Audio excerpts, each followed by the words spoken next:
Wow, what a week it's been. Everything seems to be falling apart. The government doesn't have a majority, the opposition doesn't want an election, and all the time we're just barrelling closer and closer to Brexit Day. So how did we get here? Well, let's go back to the scene of the crime and take a look back at a crazy week in Brexit. So waking up on Monday morning, Britain was greeted by the government's new Get Ready for Brexit campaign. A £100 million public information project to help Britons get ready for Brexit. Though after this week's events, I bet they wish they waited a little bit longer before starting the campaign. Then at lunchtime, suddenly there were rumblings that the PM was going to make a big announcement and perhaps call a general election. So sure enough, Boris Johnson comes out in front of the podium at number 10 about 6 PM. There to meet him is a huge group of protesters who are equally keen to make themselves heard. They can see that we want a deal.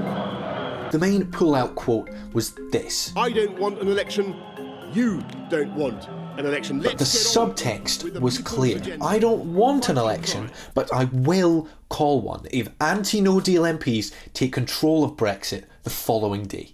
Tuesday then began with a leak from number 10 suggesting that Special Advisor Dominic Cummings regarded EU negotiations as, quote, a sham. That's not a good look for a government who are supposedly trying to negotiate a new deal.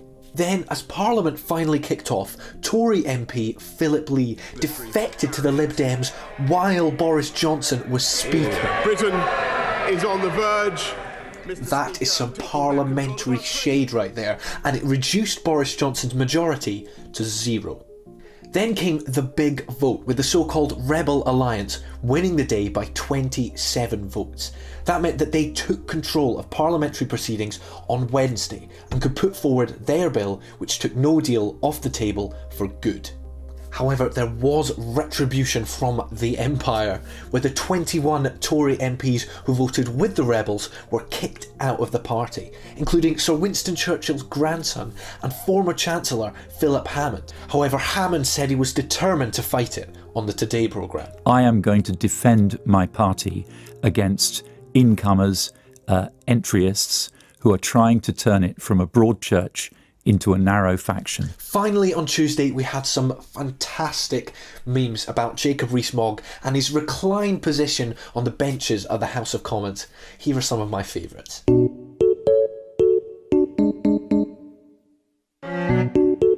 Wednesday began with what otherwise would have been headline news, with Boris Johnson's first Prime Minister's questions and Sajid Javid's new spending plans. However, both of them just seemed to fall under the radar. One moment of note from PMQs came when Labour's Tanmanjeet Singh Deshi took Boris Johnson to task. We can appreciate full well the hurt and pain felt by already vulnerable Muslim women when they are described as looking like bank robbers and letterboxes. When will the Prime Minister finally apologise for his derogatory and racist remarks? Naturally, Boris refused to apologise. Meanwhile, Sajid Javid's promise to end austerity was dismissed by Labour as, quote, grubby electioneering. How dare the Tories try and do popular things to win elections? Terrible. Then on Wednesday evening, finally the moment we'd all been waiting for, and the Rebel Alliance passed its motion. The ayes to the right, 327. The noes to the left, 299. So the ayes have it, the ayes have it. The law basically requires the PM to go to the EU and ask for an extension if he can't pass a new deal by October 31st, which doesn't seem likely. Then the response came from Boris Johnson, who ended up calling that election. In my view, and the view of this government, there must now be an election on Tuesday, the 15th of October. However, it didn't pass with the 2/3 majority that it needed, as Labour, who have been calling for a general election for like 2 years, refused to back it. They're going to wait until their anti-no deal legislation has been signed into law first.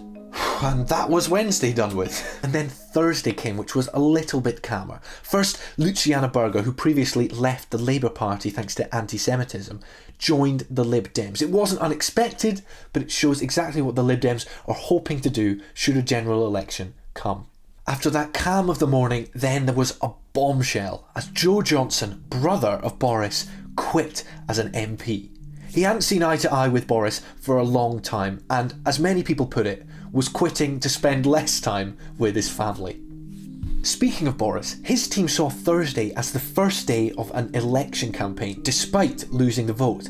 However, after Joe's announcement, he seemed off it all day. He was heckled by voters on the streets of Morley, one telling him to stop playing games. You should be in Brussels negotiating. Yes, we have been negotiating. You are not. You are in Morley in Leeds. And another telling him to fuck off in the politest way possible. Please leave my town. I will very soon. Then he finished the day with this really strange speech in Wakefield where he was surrounded by police officers as if he was being arrested. Finally, Friday came to wind us down into the weekend. First, Boris Johnson's suspension of Parliament from last week was ruled lawful by the courts, completely fine. Though I think now he might be regretting the suspension. The whole point was to stop anti-no dealers passing legislation, yet they did it in 2 days, and now he hasn't got any time to get the general election that he so craves. Speaking of an election, the opposition parties decided to come together and wait until after the 31st of October to vote in favour of an election. To some people this was completely perplexing. Isn't the whole point of the opposition to challenge the government? But to me, it makes complete sense. For one, it prevents any underhand tactics from Number 10, who could call a general election before October 31st and then change the date till after no deal had gone through without asking anybody. Secondly, if the Tories fail to complete their one mission, delivering Brexit, then they could be wiped out by the Brexit party when an election finally comes. And that means these other opposition parties could also make huge gains. And that takes us to Saturday. So what have we got to look forward to over the coming weeks and months? So while I was editing this video, it was announced that Amber Rudd has quit her role as Work and Pension Secretary in the government. Now that's a huge blow, not only because she's a well-respected and intelligent MP, but also because it's another example of this moderate exodus from the Conservative Party. As they try and pick up votes from the Brexit Party, they're losing votes elsewhere, and that could really hurt them going into a general election. Anyway, back to what we can look forward to over the next weeks and months. Well, first of all, on Monday, there's going to be another vote on a general election. However, if that doesn't pass, and it's not looking likely, then the government might try other methods, like calling a no-confidence vote in itself. Beyond that, you can expect more court challenges and sort of more political experimenting as the Conservatives try and find a way to get around this anti-no deal legislation. Then after that, it's looking like we're finally going to have a general election, and one of the most hotly contested yet. After being completely savaged in the EU elections, we can expect the main two parties, Labour and the Conservatives, to have really clear stances on Brexit. You can see that with the Tories already expelling all these moderate MPs from the party and trying to become almost like the Brexit party in order to ward off pressure from them.